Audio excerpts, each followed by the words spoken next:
കോഴിക്കോട് പാളയത്ത് കൊല്ലപ്പെട്ട യുവാവിന്റെ ശരീരത്തിൽ 45 കുത്തേറ്റ പാടുകൾ. തലയ്ക്ക് പിന്നിലും കഴുത്തിലും ആഴത്തിലുള്ള മുറിവുണ്ട്. പുതിയ കോവിലകം പറമ്പ് സ്വദേശിയായ ബിജുവിനെയാണ് ഇന്നലെ വെട്ടിക്കൊലപ്പെടുത്തിയ നിലയിൽ കണ്ടെത്തിയത്. പ്രതിക്ക് വേണ്ടിയുള്ള അന്വേഷണം പോലീസ് ഊർജിതമാക്കിയിട്ടുണ്ട്. അഞ്ജന സുകുമാരൻ ചേരുന്നുണ്ട്.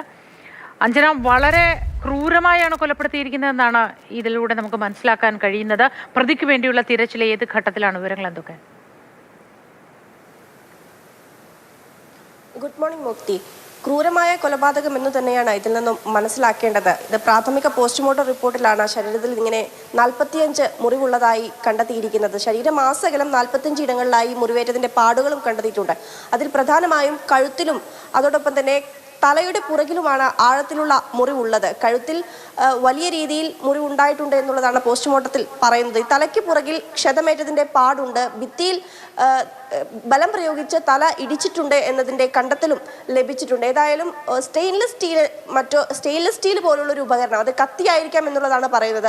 അത്തരത്തിലൊരു ഉപകരണം ഉപയോഗിച്ചാണ് ഈ മുറിവുകൾ ഉണ്ടാക്കിയിരിക്കുന്നത്, ആക്രമണം നടത്തിയിരിക്കുന്നത്, കൊലപാതകം നടത്തിയിരിക്കുന്നത് എന്നൊരു കണ്ടെത്തലിലാണ് ഇപ്പോൾ അന്വേഷണ സംഘം എത്തിയിട്ടുള്ളത്. എന്ത് ഉപകരണമാണ് എന്നതിനെ സംബന്ധിച്ചിപ്പോഴും വ്യക്തമായിട്ടില്ല എന്നുള്ളതും പറയുന്നുണ്ട്. ഇത് കോഴിക്കോട് നഗരമധ്യത്തിൽ ഇന്നലെ പുലർച്ചെ 3 മണിയോടുകൂടിയാണ് ഇത്തരത്തിലൊരു ക്രൂരമായ കൊലപാതകം നടക്കുന്നത്.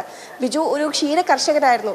തൊഴുത്തിനോട് ചേർന്ന് തന്നെ ഒരു ഒറ്റമുറി വീട്ടിലായിരുന്നു ബിജു കഴിഞ്ഞിരുന്നത്. ഈ കൊലപാതകം നടക്കുന്ന സമയത്ത് ബിജു ഒറ്റയ്ക്കായിരുന്നു താമസിച്ചിരുന്നത്.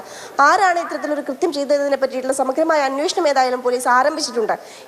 പാളയം പച്ചക്കറി മാർക്കറ്റിന്റെ തൊട്ട് പുറകുവശത്തായാണ് ബിജുവിന്റെ വീടുള്ളത്. ഈ വീട്ടിലേക്ക് വരാനും മറ്റുമായി നിരവധി ഇടവഴികളുണ്ട്. അവിടെയൊന്നും CCTV ദൃശ്യങ്ങളില്ല.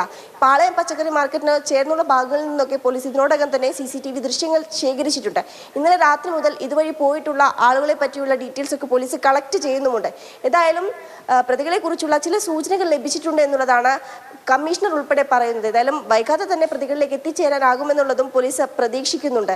ഈ ചെറിയ ഇടവഴികൾ ഒരുപാടുള്ളത് കൊണ്ട് തന്നെ ഏതൊക്കെ വഴികളിലൂടെയായിരിക്കാം ആരെങ്കിലും പ്രതികളായിട്ടുള്ളവർ സഞ്ചരിച്ചത് എന്നുള്ള സംശയം പോലീസിനുണ്ട്. കൃത്യമായിട്ടുള്ള CCTV ദൃശ്യങ്ങളൊന്നും ലഭിച്ചിട്ടില്ല എങ്കിൽ പോലും ഈ പ്രധാന മേഖലയിൽ നിന്ന് ശേഖരിച്ചിട്ടുള്ള CCTV ദൃശ്യങ്ങളുടെ ഒക്കെ അടിസ്ഥാനത്തിൽ ഇത്തരത്തിൽ അന്വേഷണം ഊർജിതമാക്കിയിരിക്കുകയാണ് പോലീസ്.